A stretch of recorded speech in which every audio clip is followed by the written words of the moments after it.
A shout out to Ge.Holla and Hey, GeHolla, G.Holla. Ge.Holla, shout me to God here, man. All y'all said entertainer, shout out my guy Ge.Holla.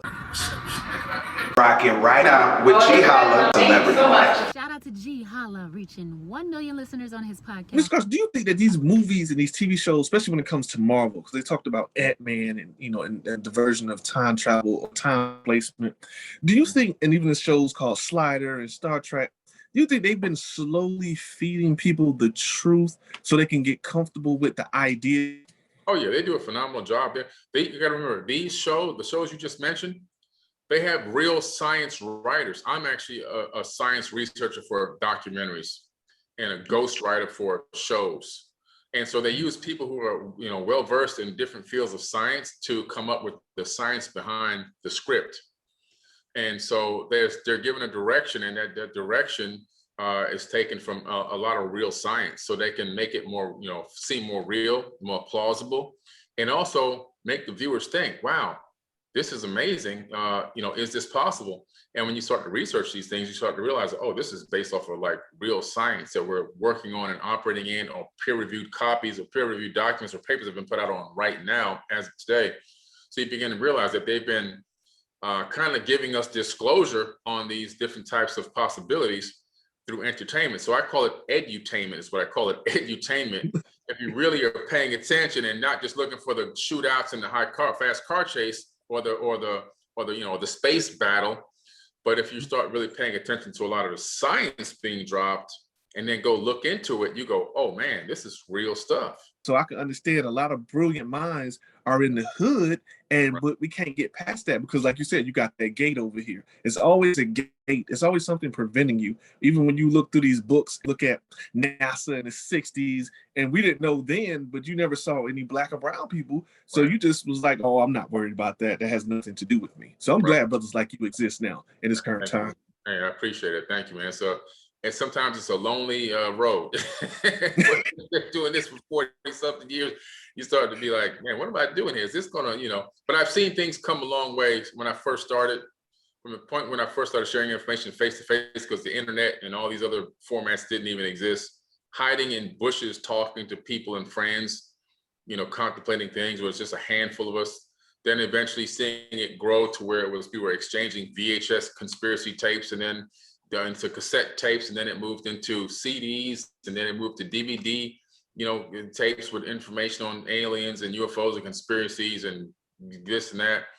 And eventually it went to the web, and then forums, and then blogs, and now social media. Now it's on mainstream TV. So I've seen the development, like a stock chart that's doing very well, portfolio over the years.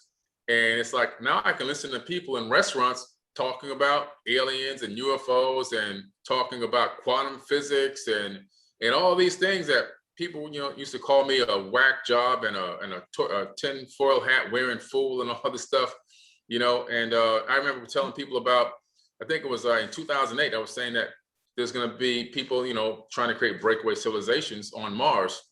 And I was, these forums are still online till this very day. The statements are still there.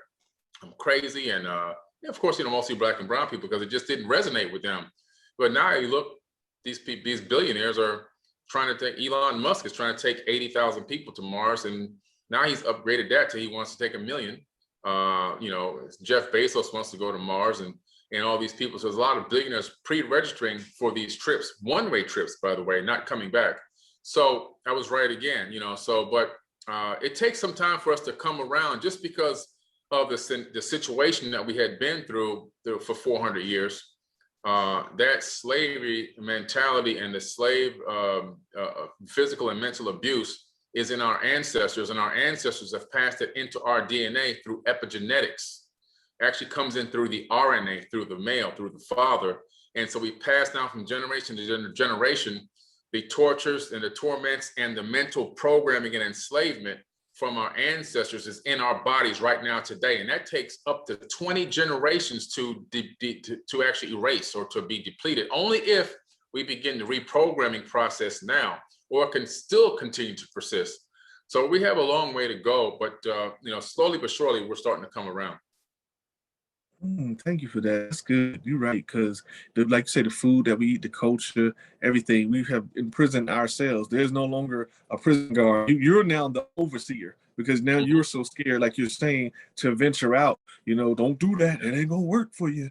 Don't believe in that. You need to get you a job. But you know, we don't teach our children to, if you have to get a job, then work that. But also try to start your business you're passionate about, that you have the skill set for, the customer service skills, and create some generational wealth too as well. So you're absolutely right. Yeah, man. Absolutely. Yeah. Yeah, definitely. You know, I want to talk to you about some studying, and hopefully I know you can connect the dots because you're a very brilliant brother.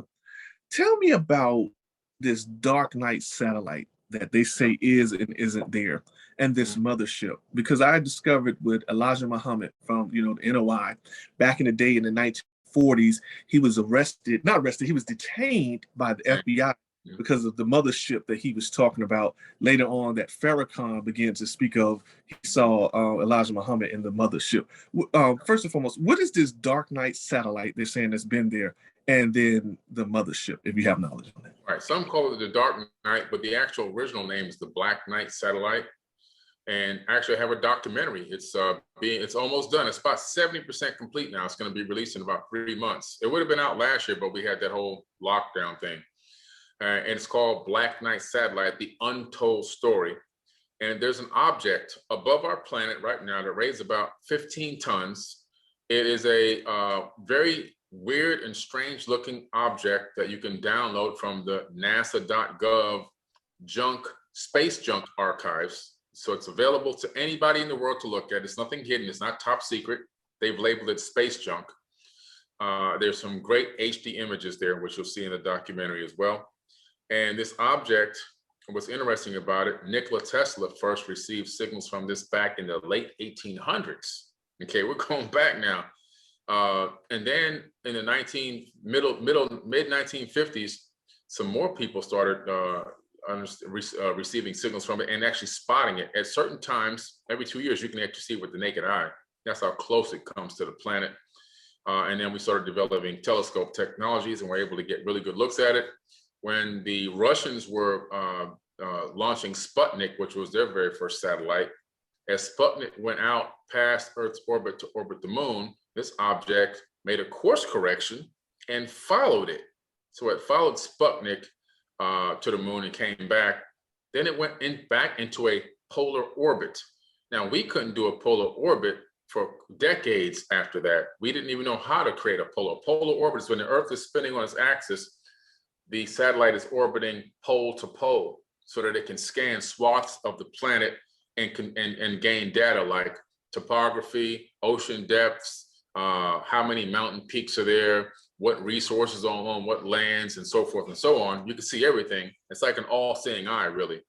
And so up to that point, we were up until the 1980s, we were only orbiting around the equator. Took us a very long time to develop that type of a polar orbit technology. This thing was doing that. It made Time magazine in 1960, and there were 2 objects up there. And so we got to the original journalist that wrote that article in Time magazine, and he's in the documentary as well. Nobody's ever interviewed this guy. We finally got 3. We spent 3 days with him getting all the information.